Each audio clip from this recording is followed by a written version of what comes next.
ಮತ್ತು ನನ್ನಲ್ಲಿ ಯಾಕೆ ಕುಡಿಯಲ್ಲ ಅಂದು, ಮನುಷ್ಯರಲ್ಲಿ ಕುಡಿಯಲ್ಲ ಅಂದ. ಅದಕ್ಕೆ ವಾದರಾಜರು ಹಾಸ್ಯ ಮಾಡ್ತಾರೆ ಉಪನಿಷದಲ್ಲಿ, ಆಶಾ ಹೀನೂತ್ನ ವಿಷಯ ಗಣಯಂತಿ ನಯನಃ. ಕುಡಿ ಕುಡಿ ಕುಡಿಯಿಲ್ಲ ಅಂದ. ಏನೋ ತಾಯಿ ಹೊಡ್ಕೋತಾಳೆ ಅಂತ ಕುಡಿಯೋಕ್ಕೆ ಶುರು ಮಾಡಿದ್ ನಾನು. ಅವಾಗ ಕುಡಿಯಲ್ಲ ಅಂದ, ಈಗ ಕುಡಿತಿದ್ದಾನಲ್ಲ ಯಾಕೆ ಅಂದರು. ತಿರ್ಗಾದಕ್ಕೆ ಉತ್ತರ ಕೊಡ್ತಾರೆ. ಈಗ ಯಾಕೆ ಕುಡಿತಿದ್ದಾನೆ ಅಂದರೆ, ಪಾಪ ಯಾವತ್ತೂ ಕುಡ್ದಿಲ್ಲ ಮನುಷ್ಯರಲ್ಲಿ. ನಾವು ಯಾವ ಕೆಲಸವನ್ನು ನಾವು ಮಾಡೇ ಇಲ್ಲವೋ, ಯಾವ ವಸ್ತುವನ್ನು ನಾವು ತಿಂದೇ ಇಲ್ಲವೋ, ಯಾವ ಸೀನನ್ನು ನಾವು ನೋಡೇ ಇಲ್ಲವೋ ಅಂಥದ್ದು ನಮಗೆ ಸಿಕ್ಕಿಬಿಟ್ರೆ ಅದ್ರ ಮೇಲೆ ಒಂದು 5 ನಿಮಿಷ ಭಾಳ ಮನಸ್ಸು ಹೋಗ್ತದೆ ಜಗತ್ತಲ್ಲಿ. ಯಾರೊಬ್ಬರು ನಾನು ಕೇಳಿದ್ರು, ಈರುಳ್ಳಿ ತಿಂದಿಲ್ವಾ ಅಂದರು. ಇಲ್ಲ ಅಂದೆ ಸಹಜವಾಗಿ. Credit goes to my parents, ಪೂರ್ವಾಶ್ರಮ. ಅವ್ರು ಹಾಕಿಲ್ಲ, ನಮ್ಮನ್ನು ಬೆಳೆಸಲಿಲ್ಲ, ಹಾಗೆ ಬೆಳೆದು ಬಿಟ್ರು. ಬೆಳೆದು ಬುದ್ಧಿ ಬರೋತ್ತು ತಿನ್ನಬಾರದು ಅನ್ನೋ ಜ್ಞಾನ ಕೊಟ್ಟರು ಗುರುಗಳು, ಬಿದ್ದಿಲ್ಲ ಈ ಶರೀರಕ್ಕೆ ಅಂದೆ. ಅದಲ್ಲಪ್ಪ ನಾನು ಹೇಳಿದ್ದು, ರುಚಿಗೋಸ್ಕರನೂ ತಿನ್ನಲಿಲ್ವಾ ಅಂತ ಕೇಳಿದೆ ಅಂದಿರ್ತೀವಿ. ಅಂದರೆ ರುಚಿಗೋಸ್ಕರ ಅಂತ ಎಲ್ಲ ತಿನ್ನೋಕ್ಕಾಗುತ್ತಾ? ಅವಾಗ ನಾವು ಕೇಳ್ಬೋದಲ್ಲ, ರುಚಿಗೋಸ್ಕರ ತಿಂದ್ಯಾ ಅಂತ. ಅವರೊಬ್ಬನೇನ ಪ್ರಶ್ನೆ ಮಾಡೋಕ್ಕೆ ಬರೋದು. ಅಂದರೆ ಮಾತು ಬೆಳೆಸಬಾರ್ದು. ಯಾರ ಹತ್ರ ಬೆಳೆಸಬೇಕು, ಆ ಮಾತಿಗೆ ಬೆಲೆ ಇದ್ದರೂ ಬೆಳೆಸ್ಬೋದು. ಆ ಮಾತಿಗೆ ಬೆಲೆ ಇಲ್ಲದೇ ಇದ್ದಾಗ ಅಲ್ಲೇ ಕಟ್ ಮಾಡಬೇಕಲ್ಲ. ಹಾಗೆ ಇಲ್ಲಿ ಹೇಳ್ತಕ್ಕಂಥವ್ರಾಗ್ತಾ ಇದ್ದಾರೆ. ರಕ್ತ ಸೃಷ್ಟಿ, ಕುರಂಗಾಸುರ ಸತ್ತ.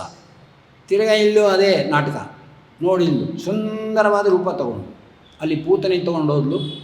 ಕೃಷ್ಣ ಬಾಯೇ ಹಾಕ್ದ, ಇಲ್ಲಿ ತಾಯಿಗೆ ಹಾಕಲಿಲ್ಲ, ಅಲ್ಲಿ ಬಾಯಿ ಹಾಕ್ದ. ಯಾಕೆ ಅಂದರೆ ಪ್ರಾಣ ಸೆಳೆಯೋಕ್ಕೆ ಅಂತ. ಹಾಲನ್ನು ಕೊಡೋ ವ್ಯಾಜ ವಿಷ ಹಾಕ್ಕೊಂಬಂದಿದ್ದಾಳೆ ಅಲ್ವೇ. ನಾನು ಸಾಯ್ತೀನೋ ನೀನು ನೋಡ್ತೀವೋ ಅಂತ ನೋಡು. ವಿಷದಲ್ಲಿರೋನು ನಾನೇ, ಜಿಜ್ಞಾಸಾಧಿಕರಣ. ವಿಷದಿಂದ ಪ್ರಾಣ ತೆಗೆಯೋನು ನಾನೇ. ವಿಷಿ ಅಂತ ನನ್ನ ಕರೀತಾರೆ. ವಿಷದೊಳಗೆ ಇರ್ತಕ್ಕಂಥವನಾದ್ದರಿಂದ, ಆ ಪದಾರ್ಥದಲ್ಲಿ ಇರೋದ್ರಿಂದ ಅವ್ನು ಸಾಯೋದು. ಯಾಕೆ? ನಾನು ಇರೋದ್ರಿಂದ, ಆ ಗುಣನ ಇಟ್ಟಿರೋದ್ರಿಂದ ಸಾಯ್ತಾರೆ. ಡಾಕ್ಟ್ರು ತಲೆ ಮುಟ್ಬಿಟ್ರೆ ಜ್ಞಾನ ಹೊಟ್ಟೋಗುತ್ತೆ. ಅನಸ್ತೇಷಿಯಾದನು, ಅನಸ್ತೇಷಿಯಾಗಿ ಡೋಸೇಜ್ ಕೊಡಬೇಕು. ಅದು ಡಾಕ್ಟ್ರ್ ಸೃಷ್ಟಿ ಮಾಡಿದ್ದ, ಪ್ರಪಂಚದಲ್ಲಿ ಇರೋದ? ಪ್ರಪಂಚದಲ್ಲಿ ನ್ಯಾಚುರಲಾಗಿ ಇರೋದನ್ನು ಕೊಡ್ತಾ ಇದ್ದಾನೋ, ಆರ್ಗನ್ಸ್ ಕಟ್ ಮಾಡೋದನ್ನು, ಅಥವಾ ಡಾಕ್ಟ್ರು ಕಂಡುಹಿಡಿದ್ನೋ? ಇಲ್ಲ ಕಂಡುಹಿಡ್ದ ಅನ್ನೋದಾದರೆ ಒಂದು ಉತ್ತರ ಕೊಡ್ತೀನಿ. ಕಂಡುಹಿಡಿಲಿಲ್ಲ ಅಂದರೆ, ಮುಟ್ದ ಅಂದರೆ ಜ್ಞಾನ ಹೋಗಬೇಕು. ಎಷ್ಟೊತ್ತು ಮುಟ್ತಾನೋ ಅಷ್ಟೊತ್ತು. ಆಪ್ರೇಷನ್ ಆದಮೇಲೆ ಕೈ ತೆಗೆದ್ರೆ, ಓ ಡಾಕ್ಟ್ರ್ ಜ್ಞಾನ ತೆಗೆದ್ರಪ್ಪ ಅಂತ ಹೇಳು. ಡಾಕ್ಟ್ರೆಲ್ಲ ತೆಗೆದಿರೋದು ಆ ಒಳಗೆ ಕೊಟ್ಟಿರ್ತಕ್ಕಂಥದ್ದು ಇದೆಯಲ್ಲ, ಆ ಔಷಧಿ ಆರ್ಗನ್ಸ್ ಕಟ್ ಮಾಡಿರೋದು. ತಿರುಗಿ ಜ್ಞಾನ ಬರೋದು ಹೆಚ್ಚು ಕಡಿಮೆ ಆದರೆ ಬೊಂಬ ಹೊಡ್ಕೊಂಬಿಡ್ತಾನೆ. ಆಮೇಲೆ ಏನಿಲ್ಲ, ಅಲ್ಲಿವರೆಗೂ ಅವನು ಅಲ್ಲೇ ಕೂತಿರ್ಬೇಕು. ತಿರುಗಿ ಜ್ಞಾನ ಬರೋವರೆಗೆ ಯಾವುದು ಕೊಟ್ಟರೆ ತಿರುಗಿ ಜ್ಞಾನ ಬರುತ್ತೆ ಅನ್ನೋ ಜ್ಞಾನ ಇರಬೇಕು. ಬಂದೇ ಬರುತ್ತೆ ನಿಯಮ ಇಲ್ಲ. ಬರಲಿಲ್ಲ ಅಂದರೆ ಬರೋ ತನಕ ಕೂತಿರ್ಬೇಕು. ಸಂಬಳ ಕೊಡೋದು ಯಾಕೆ ಅಂತ ಕೇಳ್ತಾರೆ. ಹೋಗ್ಬಿಟ್ಟ ಅಂತ ಇಟ್ಕೊಳ್ಳಿ, ತಗೋ ಒಳಗೆ ಹಾಕ್ಕೊಂತಾರೆ. ಏನು ಅಂದ್ಕೊಂಡು ಡಾಕ್ಟ್ರು ಬಂದ್ಬಿಟ್ರೆ ಅವ್ರಿಗೇನು ಸುಖ ಇರುತ್ತೆ ಅಂತ ತಿಳ್ಕೊಂಬಿಟ್ರ? ಅವ್ರಿಗೂ ಮೈ ಮೇಲೆಲ್ಲ ಪ್ರಜ್ಞೆ ಇರಬೇಕಲ್ಲ, ಒಂದು ಕೇಸನ್ನು ಹ್ಯಾಂಡ್ಲ್ ಮಾಡ್ಬೇಕಾರೆ. ಯಾವುದೋ ಔಷಧಿಗೆ ಯಾವುದೋ ಕೊಟ್ಟು ನಿಗಿರಿಸ್ಬಿಟ್ರೆ ಬಿಟ್ಬಿಡ್ತಾರೆ ಈ ಕಾಲದಲ್ಲಿ. ಅದೆಲ್ಲ ಒಂದು ಕಾಲ ಇತ್ತು, ಹಣೆಯಲ್ಲಿ ಬರೆದಿತ್ತು, ಹೋದ ನನ್ನ ಪ್ರಯತ್ನ, ನೀನು ಸೈನ್ ಹಾಕೋ ಮಗನೇ ಅಂತಾರೆ. ಫಸ್ಟ್ ಸೈನ್ ಹಾಕಿಸ್ಕೊಂಡೆ ಒಳಗೆ ತೊಗೊಂಡೋಗು. ಸತ್ರ ನಮ್ಮ ಜವಾಬ್ದಾರಿ ಇಲ್ಲ, ನೀ ಸೈನ್ ಹಾಕೊಂಡ್ಮೇಲೆ ತಾನೆ ನೀನು ಕತ್ರಿ ಪ್ರಯೋಗ ಮಾಡೋದು. ಆಗಿಲ್ಲೂ ಹೇಳ್ತಕ್ಕಂಥ ಅವರಾಗಿದ್ದ.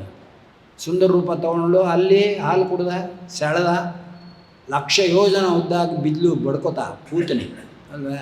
ಜನ ಎಲ್ಲ ಬಂದು ನೋಡ್ತಾರೆ, ಮಗು ಎದೆ ಮೇಲೆ ಆಡ್ಕೋತಾ ಇದೆ. ಜನಕ್ಕೆ ಕೃಷ್ಣ ಪೂತಿನ ಕೊಂದ ಅನ್ನೋ ಜ್ಞಾನ ಬರಲಿಲ್ಲ. ದೇವರು ಎಷ್ಟು ದೊಡ್ಡವನು, ದೇಹ ಏನಾದ್ರು ಹೀಗೆ ಬಿದ್ದುಬಿಟ್ಟಿದ್ದಿದ್ರೆ ಮಗು ಮೇಲೆ, ಮಗುನೇ ಸತ್ತೋಗೋದು. ದೇವರು ಎಷ್ಟು ದೊಡ್ಡವನು. ಏ ಯಶೋದ, ಏನು ಪುಣ್ಯ ಮಾಡಿದ್ಯೆ, ಹುಟ್ಟು 3 ದಿನಕ್ಕೆ ನಿನ್ನ ಮಗುನ ಕಳ್ಕೊಂಬಿಡ್ತಾ ಇದ್ದೀಯಲ್ಲೇ ಅಂತ ಆಗಲೇ ಏನೇನೋ ಮಾತಾಡೋಕ್ಕೆ ಶುರು ಮಾಡ್ತಾರೆ. ಯಾವುದರಲ್ಲೂ ಕೂಡ ದೇವರು ಕೊಂದ ಅನ್ನೋ ಜ್ಞಾನ ಯಶೋಧಾದೇವಿಗೂ ಕೂಡ ಆಗಲಿಲ್ಲ. ಆಗಲ್ಲ, ಅವನು ಕೊಟ್ಟರುಂಟು, ಇಲ್ಲೇ ಇದ್ರಿ ಇಲ್ಲ. ಅಲ್ಲಿ ಮರ ಬಿತ್ತು, ಸದ್ಯ ಮಗು ಮೇಲೆ ಬೆಳಿಲ್ವಲ್ಲ, ದೇವರು ದೊಡ್ಡವನು. ಉರುಳಿಸಿದ್ದೆ ಇವನು ಅರ್ಜುನ ವೃಕ್ಷಗಳನ್ನ.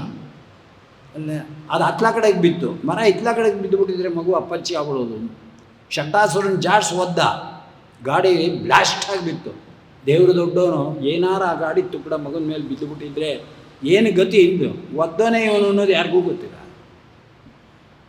ಆಮೇಲೆ ಅವ್ನು ಬಿದ್ದಿರೋ ದೇಹ ನೋಡಿದ್ರು, ಗಾಡಿ ಆಕಾರ ಹೊಟ್ಟೋಗಿದೆ, ಈಗ ನಿಜವಾದ ಆಕಾರ ಬಂದಿದೆ ಮೃತ್ಯು ಸಮಯದಲ್ಲಿ. ನೋಡ್ಬಿಟ್ಟು ಇವನು ಗಾಡಿ ಆಗಿದ್ನ, ಅಯ್ಯೋ ದೇವರೇ ಇದೇನಪ್ಪ ಇದು ವಿಚಿತ್ರ, ಇಲ್ಲೇನೇನೋ ನಡೀತೀರೆ, ಈ ಊರು ಬಿಟ್ಬಿಡ್ಬೇಕು ಒಂದು ಡಿಸೈಡ್.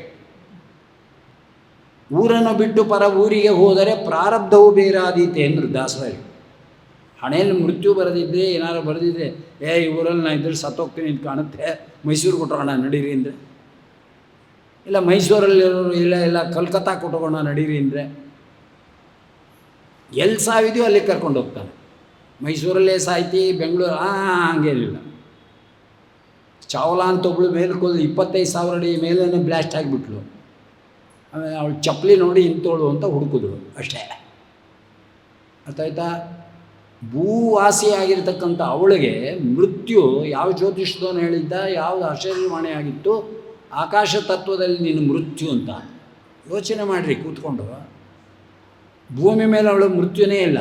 ಭೂಮಿಲಿ ಹುಟ್ಟಿದ್ದಾಳೆ, ಭೂಮಿಲಿ ಬೆಳೆದಿದ್ದಾಳೆ, ಜೈ ಅಂತ ಹೊರಕಳು ರಾಕೆಟಲ್ಲಿ, ಅಲ್ಲೇ ಹುಟ್ಲು. ನಮಗೂ ಹಾಗೆ ಅದ್ಯಾವಜಯ ತೀರ್ಥರು ಆಕಾಶದಲ್ಲಿ ಹೋಗ್ಬಿಡ್ತಾರೆ ಅಂತ ಹೇಳ್ಕೊಳಕ್ಕಾಗತ್ತಾ? ಎಲ್ಲಿ ಬರೆದಿದೆ ಮೃತ್ಯು ಕರ್ಕೊಂಡು ಹೋಗುತ್ತೆ. ಮೃತ್ಯು ದೇವತೆ. ಮೃತ್ಯು ದೇವತೆ ಅಂದರೆ ಯಾರು?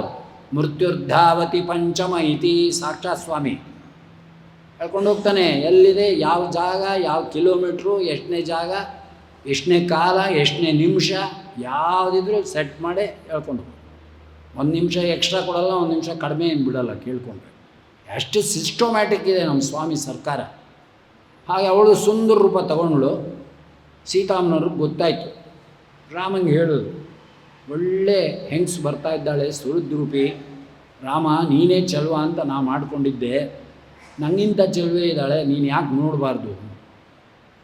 ರಾಮ ಅಂದ, ಇದೇ ನಿನ್ನ ಬಾಯಿನಲ್ಲಿ ಇಂಥ ಮಾತು ಬರ್ತಾಯಿದೆ, ಯಾಕೆ ನೋಡಬಾರ್ದು ಅಂತ. ಅಲ್ಲ ನೋಡಿ ಹೇಗಿದ್ದಾಳೆ, ಕುಚೋದ್ಯೂ ಉಂಟು. ಕೆಲವು ವಿಶೇಷ ಕಾಲಗಳಲ್ಲಿ, ಸಾಧನ ಕಾಲಗಳಲ್ಲಿ, ಶುಭ ಕರ್ಮಗಳಲ್ಲಿ, ಮದುವೆ ಮನೆಯಲ್ಲೂ ಕೂಡ ಒಪ್ಪಂತ ಕೂತಿರಬಾರ್ದು. ಒಬ್ಬೊಬ್ರೂ ಕೂಡ ಹಾಸ್ಯಗಳು, ಕುಚೋದ್ಯಗಳು ಎಲ್ಲ ನಡೀತಾ ಇರುತ್ತೆ. ಚೆಂದ ಅವೆಲ್ಲ ಜನ ಸೇರಿದಾಗ. ಶ್ರೀನಿವಾಸ ಕಲ್ಯಾಣದಲ್ಲಿ ಹಾಸ್ಯ ಮಾಡಿದ್ದಾರೆ ದೇವತೆಗಳು, ನೀವು ಮಾಡಿದ್ರಿ ಅಂತ ತಪ್ಪು. ಮದುವೆ ಮನೆಯಲ್ಲಿ ಊಟಕ್ಕೆ ಕೂತಿದ್ದವ್ರನ್ನೆಲ್ಲ ನೋಡಿದ್ರಂತೆ ನಾರಾಯಣಪುರದ ಜನ. ಅಯ್ಯೋ ಅಯ್ಯೋ ಅಯ್ಯೋ ಅಂದ್ರಂತ ಒಬ್ಬರು. ಯಾಕೆ ಗಣಪತಿನ ನೋಡ್ಬಿಟ್ಟಿದ್ದಾರೆ, ಇಲ್ಲ ಸೊಳ್ಳೆ ಹಾಕ್ಬಿಟ್ಟಿದ್ದಾನೆ ಊಟಕ್ಕೆ. ಅವ್ನಿಗೆ ಎಷ್ಟು ಸಾರು ಹಾಕ್ಬೇಕು? 3 ಬಕೆಟ್ ಹಾಕಿದ್ರು ಸೊರ್ರಂತ ಒಳಗೆ ಹೋಗ್ತಾಯಿದೆ. ಈ ಪುಣ್ಯಾತ್ಮ ಸಾರು ಬಡ್ಸೋಕ್ಕಾಗಲ್ಲ ಅಂದಂತ ಅವನು. ಅವನ್ನ ಅಡುಗೆ ಭಟ್ಟ ದೇವತೆಗಳೆಲ್ಲ ಅಂದ್ಕೊಂಡ್ರು. ಅದಕ್ಕೆ ನಮ್ಮನ್ನು ಕರಿಬೇಡಿ, ನಾವೇ ಊಟಕ್ಕೆ ಗತ್ಕೆಟ್ಕೊಂಡು ಬಂದವರಲ್ಲ, ಸ್ವಾಮಿ ಕಲ್ಯಾಣೋತ್ಸವ ಅಂತ ಬಂದಿದ್ದೀವಿ. ಗೊತ್ತಾಯ್ತಾ? ನೋಡಿ ನಮ್ಮಲ್ಲಿ ಒಬ್ಬನ ಪೂರ್ಣ ಮಾಡ್ಲಾರ್ರಿ ನೀವು, ಏನು ಮದುವೆ ಮಾಡ್ತೀರಾ ಅಂತ. ಇನ್ನೊಬ್ಬರು ನೋಡಿದಂತೆ 6 ಮುಖದಿಂದ ತಿಂತಾ ಇದ್ನಂತೆ ಅವ್ರ ಅಣ್ಣ ಷಣ್ಮುಖ. ಈ ಪುಣ್ಯಾತ್ಮಂಗೆ ಏನು 10 ಸೇರಕ್ಕೆ ಅನ್ನ ಹಾಕಿದ್ರೆ ಏನು ಪರವಾಗಿಲ್ಲ. ಇಂದ ಒಬ್ಬೊಬ್ಬರು ಬೀಗ್ರಿ ಹೇಗಿದ್ದಾರೆ ಅಂತ. ಕುಚೋದ್ಯಗಳು ನಡೀತವೆ, ಆದರೆ ದೇವತೆಗಳು ಕೋಪಿಸ್ಕೊಳ್ಳಿದ್ವಿ. ನಾವು ದೇವ್ರ ಕಲ್ಯಾಣೋತ್ಸವಕ್ಕೆ ಬಂದಿದ್ವಿ, ನಿನ್ನ ಮನೆ ಅನ್ನಕ್ಕೆ ಬಂದಿಲ್ಲ ಅನ್ನೋ ಜ್ಞಾನ ಅವರಿಗಿದೆ. ಆದರೆ ನಿನ್ನ ಮನೆ ಅನ್ನ ಅಂತ ತಿರಸ್ಕಾರ ಮಾಡ್ತಿಲ್ಲ. ಭಗವಂತನ ಕಲ್ಯಾಣ ಮಹೋತ್ಸವದ ಅನ್ನ ಅದು, ಪ್ರಸಾದ. ಸಿಕ್ತಂ ವಾಪಿ ಪುರಾಣ ವಾಕ್ಯ. ಒಂದೊಂದು ಅಗಳು ಕೂಡ ದೇವತೆಗಳಿಗೆ ಜ್ಞಾನಪ್ರದ. ಶ್ರೀನಿವಾಸ ಕಲ್ಯಾಣ ಹೇಳಬೇಡ. ಒಂದೊಂದು ಅಗಳು ಕೂಡ ಅರ್ಥಾಯ್ತಾ? ಶುದ್ಧ ವೈರಾಗ್ಯ, ಶುದ್ಧ ಜ್ಞಾನ, ಶುದ್ಧ ಭಕ್ತಿಗೆ ಕಾರಣವಾಗುವಂಥ ಅನ್ನ. ಶ್ರೀನಿವಾಸ ಕಲ್ಯಾಣ ಊಟ ಮಾಡೋ ಋಷಿಮುನಿಗಳಿದ್ದಾರೆ, ಅಲ್ಲಿವರೆಗೂ ಉಪವಾಸ ಇರ್ತಾರೆ. ಎಲ್ಲ ಶ್ರೀನಿವಾಸ ಕಲ್ಯಾಣದಲ್ಲೇ ಹೇಳಿದೆ.